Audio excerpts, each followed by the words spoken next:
गुरुदेव महेश्वर गुरुरेव परम ब्रह्म तस्मै श्री गुरवे नमः। अखंडमंडलाकारं व्याप्तं येन चराचरं तत्पदं दर्शितं येन तस्मै श्री गुरवे नमः। नर्मदा वै नमः प्रातः नर्मदा वै नमः निशि नमस्ते नर्मदे देवी त्राहि मां भवसागरात्।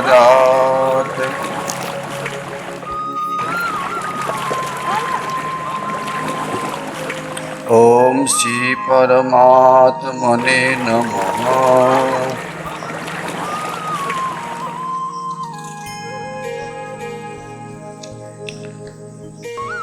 आदौ ब्रह्मांड खंडे त्रिभुवन विभरे कल्पदासा कुमारी मध्याह्ने सुर नदी भगति शुद्धरेवा वेदकंठोपकंठे श्रीकंठे कन्या रूपा ललिता शिव जटा शंकरी ब्रह्म शांति सा देवी वेद गंगा ऋषिकुल तारिणी नर्मदा मां पुनातु नर्मदा मां पुनातु नर्मदा मां पुनातु। मां नर्मदा जी का पावन उद्गम स्थल अमरकंटक पर्वतमाला तीर्थयात्री परिक्रमावासी जब सागर पार कर लेते हैं तो अपने नजर दौड़ा देते हैं कब पहुंच जाऊं अमरकंटक पर्वतमाला पर जहां माई का उद्गम स्थल है। माई का विराट रूप वर्णन करते हुए संतों ने उनकी चरण पादुका स्थापना सिंहासन के रूप अमरकंटक पर्वतमाला उसको चिन्हित करते हैं। वन मंडल चारों तरफ पर्वतमाला के भीतर ही मां नर्मदा जी की उद्गम स्थल। एक तो माई की बगीचा सही माई की बगीचा है। आप देख के प्रतीत करेंगे कि यहां से माई कैसी निकली। जो माई का धारा पूर्व दिशा की तरफ ही अनुभव होने लग जाएंगे, किंतु नहीं, गुप्त रूप में माई पहाड़ी के भीतर भीतर आ जाती है। ऐसी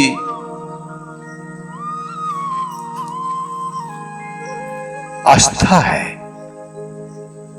वहां से पहुंच जाती है माई।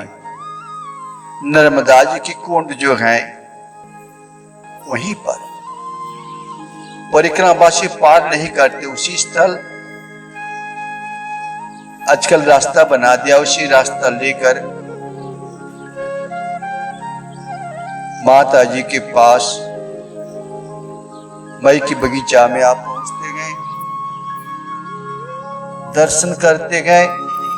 पहले वही कुंड के पास एक बांस का झाड़ छोटे से लगे हुए थे, आजकल वो नहीं है। लेकिन बड़े बड़े जंगली आम, कटहल और भी तरह तरह के जंगल की झाड़ों से भरपूर है।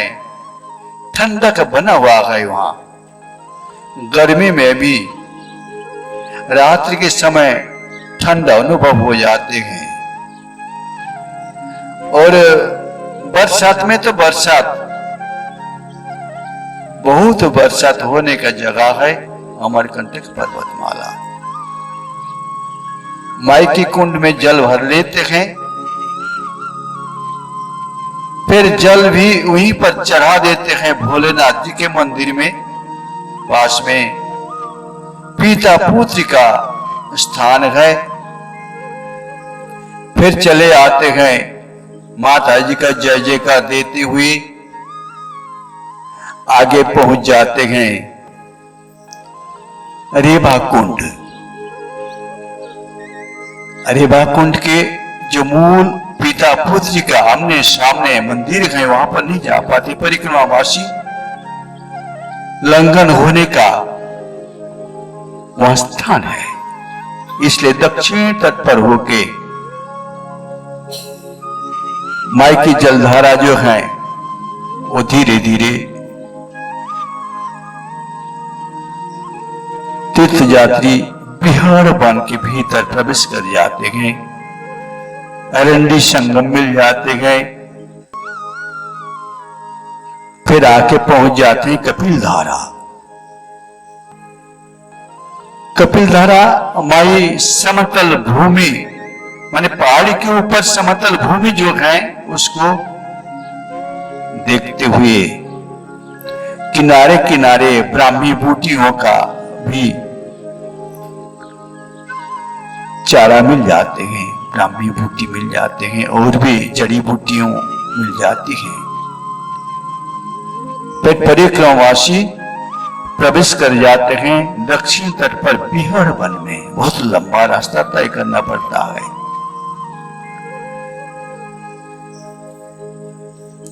दक्षिण दिशा में जब माई के किनारे किनारे परिक्रमावासी चलते हैं, झुंड होके चलते हैं, 2 4 10 मूर्ति इकट्ठे हो तो जंगल के भीतर चलने में अपनी डर नहीं रहते हैं। आजकल जंगली जानवर भी दूर हो गए। जंगली जानवर तो आपको देख के अनुभव हो गए, आसपास में तो जरूर है, उनकी रहने की जगह है। बड़े बड़े झाड़, बांस का झुरमुट दिखने में आ जाते हैं। कहीं कहीं पहाड़ी झरना भी मिल जाते हैं। परिक्रमावासी करीब 20 से 25 किलोमीटर रास्ता तय करते हैं। जय का देते हुए साधु संतों का एक डेरा भी मिल जाते हैं, लेकिन कभी कभी साधु मिल जाते हैं वहीं पर जो स्थानदारी है। फिर माई यहां पर उत्तर दिशा की ओर चली। चलते चलते परिक्रमावासी देख रहे थे एक जगह में अपनी विश्राम करने की जगह वहां चुन लिया। तीर्थ यात्री नाश्ता भी वहीं पर कर लिया। लेकिन एक बड़ी विचित्र बात यहाँ पर है ना, बूढ़े बाबा जी को देखते हुए वहां पहुंचे।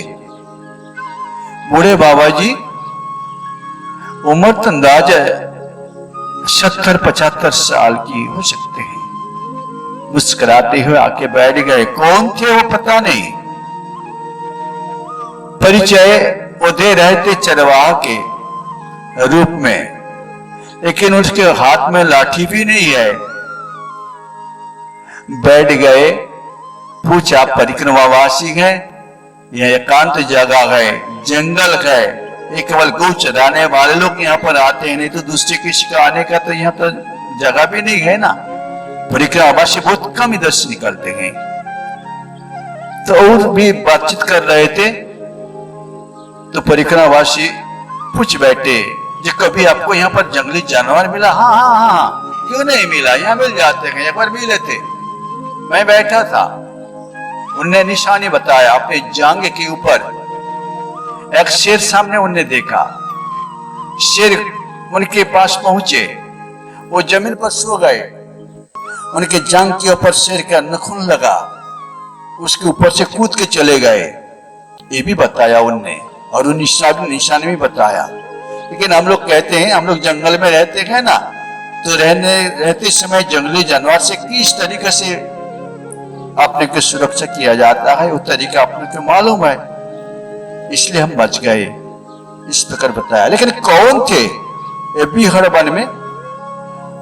परिक्रमावासियों को हिम्मत बढ़ाने के लिए कोई गुप्त रूप में तो नहीं है, बस उनसे विदा लेकर आगे पहुंच जाते गए परिक्रमावासी। जंगल पार कर लिया। अब जंगल पार करके हर्रा टोला, राम घाट, यहां पर बाबा जी लोग निवास करते गए।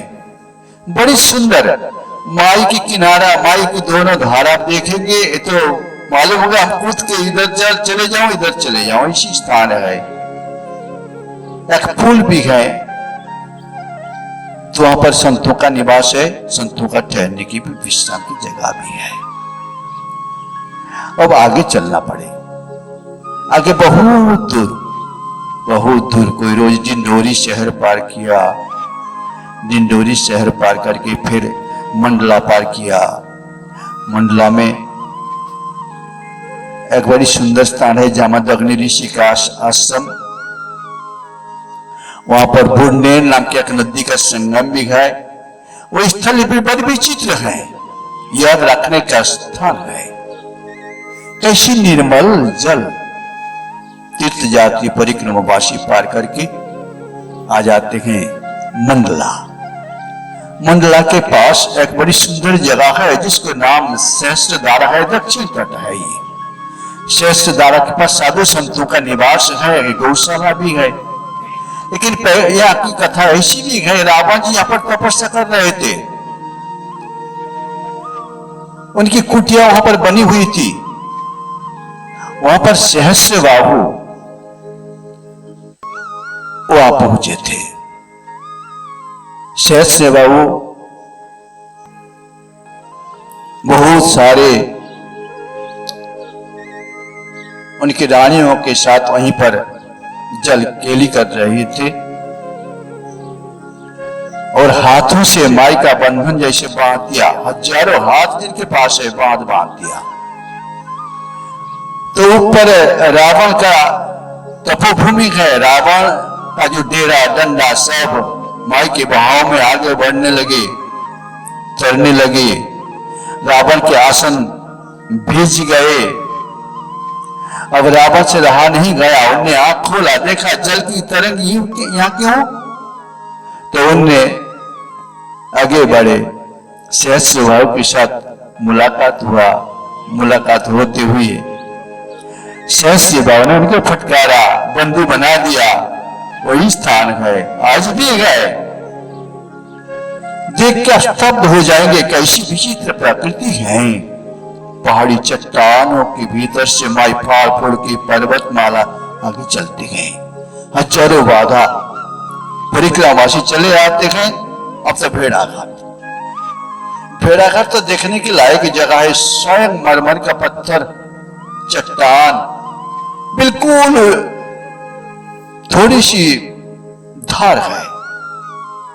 तीर्थ यात्रियों वहां पर नहीं पहुंच पाते, ऊपर चले आते हैं। अब परिक्रमावासी तीर्थ यात्री जय जयकार देते हुए आप पहुंचते हैं होशंगाबाद। होशंगाबाद फटे घाट किनारे प्रसिद्ध स्थान है। जल भरपूर उत्तर तट पर मिल जाते हैं विंध्याचल पर्वतमाला का पर्वत शिखर। अब वहीं पर आ जाते हैं ननपा घाट। ननपा घाट में जगदानंद क्रिया जो कुटी किनारे, बिल्कुल किनारे। और ननपा घाट पार करने के बाद आपको मिलेंगे हथेड़े नदी का संगम। जो नदी का संगम 3 बार माई के साथ ही है, जहां पर पांडवों ने लड़ाई लड़े थे। लड़ाई में बहुत सारे अपनी ज्ञाति, बंधु, मित्र, बहुत सेना को मार डाला था। वही पाप धोने के लिए वहां पर आप पहुंचे हुए थे। वही स्थान हत्याहरण नदी के नाम से प्रसिद्ध है। कुंती माता की भी वहां पर कुछ दिन निवास बना हुआ था। कुलड़ा नाम के गांव है और सामने है आंवली घाट, बड़ी गहरी माई का स्थान। बस दर्शन करते हुए तीर्थ यात्री आगे बढ़ते गए, वन भूमि पार करते गए, वनधान पार करते गए, आप पहुंचते ओमकारेश्वर। ओमकारेश्वर, ओमकारेश्वर सही है ओमकारेश्वर। आप देख के प्रतीत करेंगे कैसी कुदरत ने बनाया। एक नदी का दो बार संगम है। वहीं पर कावेरी नाम की एक नदी दक्षिणी तट पर माई को भेद किया, वहां पर एक टापू बना दिया। फिर उत्तर तट से ही उनने माई को भेद करके समाहित हो जाती है माई में कावेरी संगम। और दोनों तट पर शिव जी का स्थान है जो ज्योतिर्लिंग के नाम में प्रसिद्ध है। ओमकारे ममलेश्वरम, ओमकार जी और ममलेश्वरम। फिर वही टापू के भीतर आदि गुरु शंकराचार्य जी की गुरुदेव जी निवास करती थी। उनकी तपोभूमि है। गोविंद पदाचार्य जी जिन्होंने अपने शिष्यों के लिए प्रतीक्षा में थे, हमारे शिष्य आएगा। आज से 1250 साल पहले आदि गुरु शंकराचार्य जी आविर्भाव हो लिए थे। दक्षिण भारत में केरल राज्य में कालाडी गांव आलावाई नदी के किनारे उनकी आविर्भाव मतलब जन्म लिया था उनने एक ब्राह्मण परिवार में। अब तीर्थ यात्री ओमकारेश्वर में जल चढ़ाने के लिए आते हैं, जल चढ़ाते हैं। पास में गौ घाट है, गौमुख बना हुआ है, माई की जलधरा। और वहां पर तीर्थ यात्री को तो भीड़ 12 महीना का मेला लगा हुआ है। लेकिन रात को आप देखेंगे वहां का बड़ी विचित्र छटा है। सूर्य चंद्रमा की प्रकाश से देखेंगे वही पर्वत जैसे ओमकार है। कैसी बनाया कुदरत ने, अपनी नजरों से देख के स्तब्ध हो जाएंगे। हे प्रभु, आपकी लीला बड़ी विचित्र है। आज ऐसी गुंज रहा है ओमकार, ओम ओम, ऐसी शब्द जैसे निकल रहा है। जलधारा बड़ी विचित्र है। हर हर हर हर हर हर करते हुए माई चल रही है सागर की तरफ। बस पार कर लिया जंगल के भीतर ही। जंगल में गौ चरवाहों ने गौ चराते हैं, जंगल के भीतर रहते हैं। जंगली जानवर होते हुए भी भगवान की कृपा से, माई की दया से गौ माता की महिमा व्यक्त करते हुए चलते हैं परिक्रमावासी। सब कोई उनकी सहारा में है ना। अब वहीं से चले आप पहुंचे सुल्पानेश्वर झाड़ी। माई के किनारे 3 बड़े बड़े झाड़ी गए, सुल्पानेश्वर, लक्कड़कोट, मुंड महारानी। ये सुल्पानेश्वर झाड़ी, कोई झाड़ी के भीतर प्रवेश कर जाते हैं जहां पर भील मामाओं का गांव है। भील मामा होते हुए भी, गरीब होते हुए भी देवभूमि भारतवर्ष का अतिथि सत्कार का रूप आप देखेंगे। नर्मदा जी के किनारे आज भी अनजान लोग वहीं पर पहुंच जाते हैं, बिना पूछे अपने घर की भीतर स्थान देते हैं। उनके पास जो सामर्थ्य है वो भी उनको आपको प्रसाद के रूप में दे देते हैं। जो भी है उनके पास देते हैं, प्यार से बिठाते हैं, सेवा सत्कार करते हैं। ऐसी आपको मिलेंगे सुल्तानेश्वर झाड़ी में, मामाओं के गांव में। गरीब होते हुए भी राम भजे तो पुष्टि भला, चुई चुई पड़ता चाम। राम भजे तो दरिद्र भला, टूटी घर की छान। लेकिन पहले यहाँ पर वे लोग चोरी करते थे, लेकिन स्वभाव से नहीं। साधु संतों को पूरे विरक्त बनाने के लिए, जो संसार छोड़ के, घर बार छोड़ के, महल छोड़ के, आत्मदर्शन के लिए, अनुभव करने के लिए, तीर्थ यात्रा के लिए निकल पड़ते थे।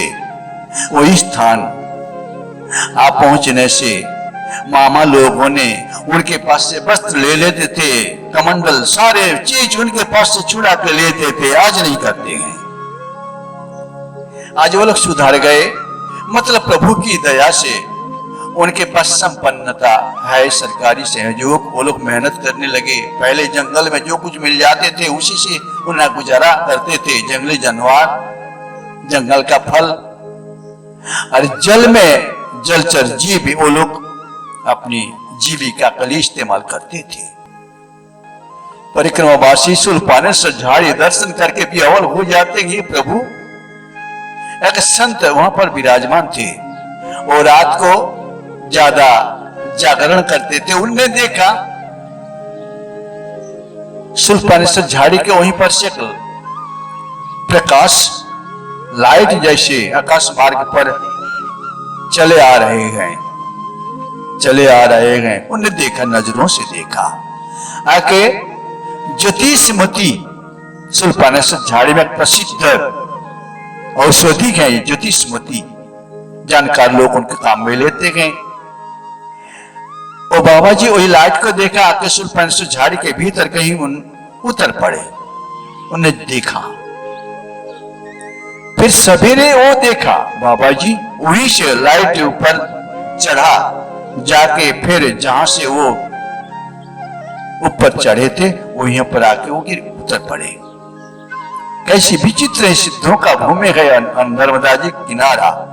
बाबा जी सवेरे साथी परिक्रमावासी ढूंढ गए। अग्निदेव जहां पर तपस्या किया था, मंदिर है, सेवा होता है। बाबा जी एक सन्यासी बाबा जी निवास करते गए। कोई भी साधु संत आ जाए बड़े प्यार से सेवा सत्कार करते गए। अब आप पहुंचे, उनके दर्शन करके हंसेश्वर हसोट नाम के गांव है, वो भी दर्शन करते गए। फिर हनुमान टेकरी दर्शन करते गए। वो जाते सागर जी के किनारे जहां पर माता जी समाहित हो जाते गए। मैया तेरी पानी अमृत जगतवासी ने गाया। वहां पर विमलेश्वर तीर्थ है, सही है, विमलेश्वर तीर्थ देखने के लायक है। पहले जैसे तो अब नहीं है, बदल हो गए, सारे बदलाव के दिन है। वहां पर आपको आना ही पड़ेगा, सागर पार करना पड़ेगा। रात्रि विश्राम वहां पर जो नाविक हैं, माझी नाव पर करने वाले, तो समाचार देते हैं आपको कितने बजे किनारे पहुंचना पड़ेगा। उसी समय के अनुसार आपको मान भोजन पानी सारे तपस्या का पूरे परीक्षा की स्थल है विमलेश्वर। क्यों? नाव में आपको बैठना है, सागर जी पार करना है। आपको लघु संख्या, दीर्घ संख्या, इंद्रिय संयम ये सारे नहीं करेंगे तो पार करना मुश्किल है। सही है। आप स्तोत्र माला में पाठ करते हैं ना, भव सागर तारण कारण गे, रविनंदन बंधन खंडन गे, शरणागत किंकर भीत मने, गुरुदेव दया कर दीन जाने। अब रात को नाव में बैठ जाते गए। कितने तीर्थ यात्री जय जयकार देते हुए अंधेरे में नाव में बैठ जाते गए। आकाश मार्ग पर दिख रहे गए तारा मंडल। अगर उजाला की पक्ष हो, शुक्ल पक्ष, तो चंद्रमा दिखेंगे। अथाह जल राशि सागर देवता विराजमान है। नाव दौड़ रहे गए, परिक्रमावासी अपनी चुप से, नहीं तो भगवान की भजन भक्ति, डर से भय से भक्ति हो जाता है। डर के मारे लोग कीर्तन करते हुए सागर जी पार कर लेते हैं। उस पार पहुंच जाते हैं। पहले तो हरिधाम में नाव पहुंचा देते थे, आजकल हरिधाम नहीं, मीठी तालाब में वहां पर घाट बना दिया सरकारी तरफ से, तो मीठी तालाब में नाव पहुंचा देते गए। पहले कीचड़ से पार करना पड़ता था, कीचड़ भर जाते गए, घुटने तक, जांग तक कीचड़। आज घाट है बना दिया, नाव घाट में पहुंच जाते हैं आराम से परिक्रमावासी। अब उत्तर दिशा के शुरुआत वहां से, वहां पर बहुत सारे परशुराम जी का भी तपोभूमि दिखने में मिल जाते हैं। फिर सुबह नाम के गांव मिल जाते हैं, पहले गांव मिल जाते हैं सुबह। वहां पर साधु संतों का सेवा करते गए। माई नर्मदा जी सामने गए, किनारे नहीं, किनारे से दूर, लेकिन सामने नर्मदा जी गए। जंगल भूमि है, कांटा का जंगल गए। वैसे वहीं से चलते चलते चलते चलते आ जाते गए भरूच माई के किनारे, जहां पर भृगु क्षेत्र कहते गए, जहां पर बलि राजा ने यज्ञ किया था। वामन देवता रूप धारण करके भगवान ने पधार गए थे, बलि को छला था। वही स्थान है, आज भी है। माई के किनारे गए, वहां पर नीलकंठेश्वर महादेव नाम के एक स्थान है, बड़ी विचित्र स्थान। कितनों साधु संतों का सेवा कौन देता है, क्या करता है, भगवान जाने। देने वाला सबसे बड़ा हाथ उनकी ही है। सहस्त्र शीर्षा पुरुष सहस्त्राक्ष सहस्त्रपाद। बस परिक्रमावासी अब किनार किनार चले आते हैं शुक्ल तीर्थ। शुक्ल तीर्थ से चले आते हैं धीरे धीरे गरुड़ेश्वर रसूलपनिषद झाड़ी अप उत्तर तट यात्रा करते हुए आ जाते गए हापेश्वर अपेश्वर, जहां पर वरुण देवता ने तपस्या किया था। वही स्थान हापेश्वर अभी भी गए।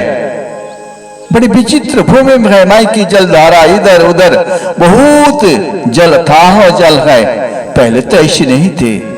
एक संत रहते थे जहां का शिव जी के आंगना में एक बड़ा भारी बरगद की झाड़ है, करीब 10-12 फीट ऊंचे हैं।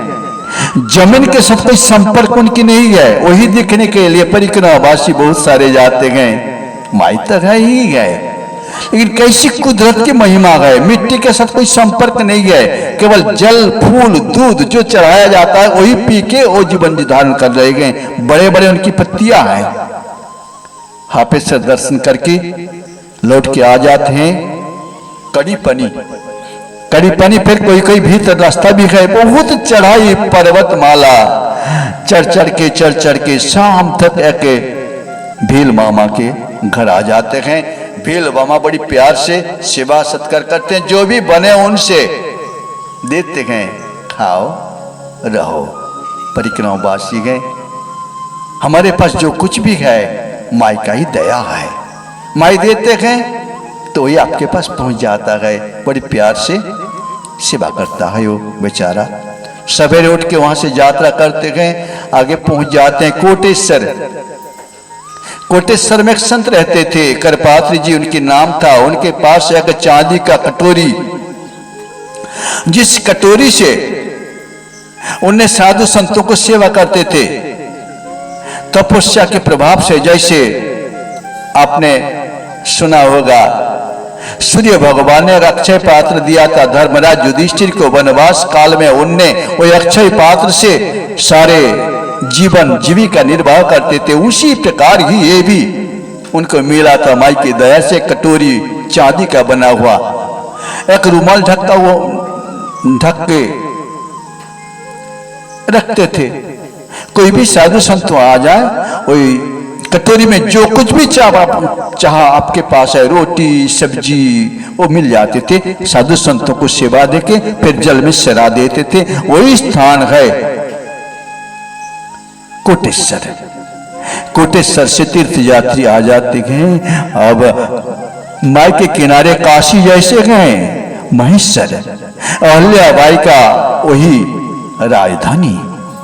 एक भारतवर्ष के सती नारी थी, विधवा होते हुए भी उनने भगवान जी को ऐसी प्रसन्न कर लिया। शासक भी थे, शासन भी करते थे, रानी भी थी और तपस्विनी भी थी, जिन्होंने भारतवर्ष में बहुत सारे मंदिरों का जीर्णोद्धार किया। नाम अहल्याबाई। वो स्थान बड़ी विचित्र है, कारीगरी देखो तो भारत भूमि का महिमा। वहां से तीर्थ यात्री आप पहुंचते हैं ओमकारेश्वर के उत्तर तट जंगल के भीतर लक्कड़कोट झाड़ी, जहां पर च्यापन ऋषि का तपोभूमि मूदरी नाम के गांव है। कुंड अभी भी है, जिस कुंड में विचित्रता कुंड है, पास में जलधारा है, बड़े बड़े कुहों का झाड़ है, चारों दिशा जिधर भी देखोगे बंदरों का महिमा। वहां तो देखो बंदर लोग बहुत सारे हैं। बस वहां से चले आते गए परिक्रमावासी नेमावर घाट, नेमावर रिद्धेश्वर सिद्धेश्वर दोनों तट पर, दोनों प्रसिद्ध स्थान है। पांडवों ने स्थापना किया था, और दक्षिण तट पर जो रिद्धेश्वर है उनका स्थापन करने वाला कुबेर जी थे। माई का नाभि स्थल है, वही स्थल नेमावर। बस दर्शन करके, और वहां पर एक बाबा जी निवास करते थे। बाबा जी के नाम मूंगफली बाबा, अब वो नहीं रहे, लेकिन स्थान है। एक बाबा जी दूसरे पर भी वहां पर रहते थे, ब्रह्मचारी जी, उनकी स्थान है। लेकिन बहुत पुराने समय की कथा है। वहां पर एक बाबा जी गुफा में रहते थे। उनके पास एक गौ माता थी। गौ माता चराने के लिए जाते थे चरवाहों ने। उनने जो गौ के झुंड लेके जाते थे, तो वही बाबा जी का गौ भी उनमें शामिल हो जाती थी। जंगल में चर चर के शाम को लौट के आ जाती थी, बाबा जी के पास चली जाती थी गुफा के भीतर। एक दिन चरवाहों ने देखा, जी ये गौ माता कौन की है, उनके पास तो मुझे वेतन लेना है। उनके पास पहुंच गए, बाबा जी को देखा। बाबा जी ने उनके एक मुट्ठी कंकड़ पत्थर उठा के उनके अंगोछा में डाल दिया, ले जाओ। उनने सोचा बाबा जी ने कंकड़ पत्थर दे दिया, तो रास्ते में उसको झटकार दिया, फेंक दिया। लेकिन दो चार दाना उसमें चिपका हुआ था। घर आके जब देखा, अरे तो पत्थर नहीं है, ये तो सोना। बस कैसी स्थान है, कैसी महिमा है संतों का। परिक्रमावासी चले आते हैं। अब तो उनके पहुंचना है होशंगाबाद, उत्तर तट बुधनी, जो विंध्याचल पर्वत के ही समीप ही है, रेल पुल है। बस यात्रा करते हैं, आप पहुंचते हैं भेड़ाघाट। भेड़ाघाट नाम सुना होगा। वहां पर जलधारा इतनी सुंदर है, जलप्रपात जिसको कहते हैं। दर्शन करने के लिए तीर्थ यात्री पहुंचते हैं। बस वहीं पर चल चल के तीर्थ यात्री जंगल पार कर लेते हैं। अब तो उनको मंडला शहर पार करके अमरकंटक, जहां से शुरू किया था वहीं पर पहुंचना ही परिक्रमा। यानी कानि च पापानि जन्मांतर कृतानि च तानि तानि प्रणश्यन्ति प्रदक्षिणा पदे पदे। मतलब जान से हो चाहे अनजान में हो, जो पाप हम करते हैं वही पाप धुलने के लिए ही परिक्रमा किया जाता है। जन्म जन्म का पाप धुल जाता है। अगर आप मन में विश्वास करें तो धुल जाता है, मन में विश्वास अगर नहीं करे तो कैसे बनेगा। तो परिक्रमा करते समय हमारे प्यारे प्रभु हैं, हमारे इष्ट देव हैं, जिनकी मैं परिक्रमा कर रहा हूं, और मेरे रक्षक हैं। हजारों बाधा विपत्ति आते हुए भी उन्हें सभी को कृपा करते हैं। कोई कोई तो दर्शन भी कर लेते हैं। माई की उनके अनंत रूप हैं, तो जो रूप में वो किसी को मिल जाए, बालिका के रूप में वो कभी कभी साधु संतों को दर्शन दे देते हैं। माई भूरे मगर पर करे सवारी, हाथ कमल का फूल सबको देती रिद्धि सिद्धि, हमें क्यों गई भूल। मैया अमर कंठे बाली, तुम हो भोली भाली। मैया अमर कंठ वाली, तुम हो भोली भाली। भूरे मगर, माई की परिक्रमा करते समय भूरे मगर का दर्शन हो गया, मतलब माई का दर्शन, बहुत दर्शन हो जाते हैं भूरे मगर का। एक जगह में परिक्रमावासी आ रहे थे, एक सामने बिल्कुल ज्यादा दूर नहीं, एक चेन दूर पर एक पत्थर की चट्टान, उसके ऊपर एक भूरे मगर पड़े हुए गए। तीर्थयात्री अपने किनारे खड़े खड़े बातचीत कर रहे थे, ये मगर मर गया है क्या? इनकी आवाज सुनते ही भूरे मगर ने अपने मुंह फाड़ा, इनको दिखाया जो मैं मरा नहीं, मैं जीवित हूं, तुमको कृपा करने के मैं बैठी हूं। देखो माई की दया। भूरे मगर ये दौड़ा नहीं, चुपचाप पड़ा है, दर्शन देके फिर मुंह बंद कर लिया। ऐसे दर्शन होता है माई की परिक्रमा करते समय। कितनी प्रकार के अनुभव, कितनी प्रकार के अनुभव वो मन वाणी से परे हैं, लेकिन होता है कि बिगड़ अनुभव का स्थान पर पहुंचना बड़ी मुश्किल है।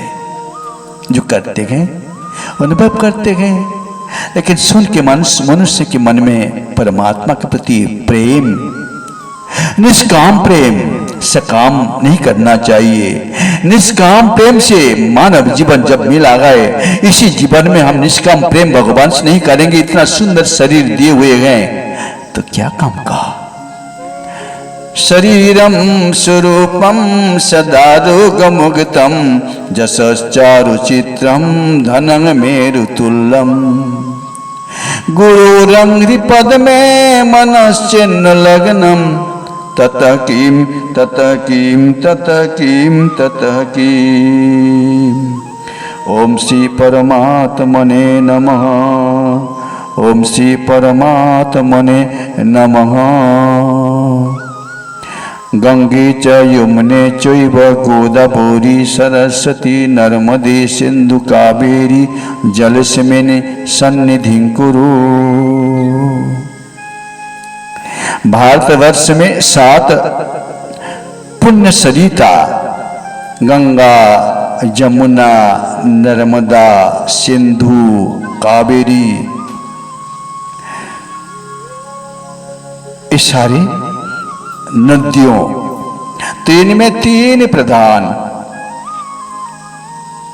विष्णु भगवान के चरण कमलों से मां गंगा जी का प्रवाह है। वैष्णवी गंगा भगवान भोलेनाथ के अंग से नर्मदा माई की प्रकट होना है, तो इसलिए इनकी नाम है माहेश्वरी गंगा। भारत के दक्षिण दिशा में के होने से इनको दक्षिणी गंगा भी कहा जाता है। और सरस्वती माई ब्रह्मा जी के कमंडल से प्रकट हुई हैं, इसलिए इनको ब्राह्मी गंगा, 3 गंगा सरिताओं में से श्रेष्ठ माना जाता है। अतएव मां नर्मदा जी के किनारे रे बात ते तपह कुरियात मरणं जन्नबी तटे। आज भी वृंदाचल पर्वत में इतने साधु संत निवास करते गए, तपस्या करते गए।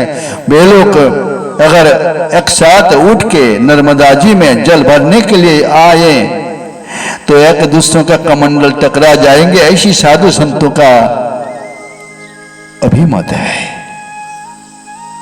तदीय पाद पंकजं नमामि मात नर्मदे। तदीय पाद पंकजम नमामि मात नर्मदे। हर हर नर्मदे हर।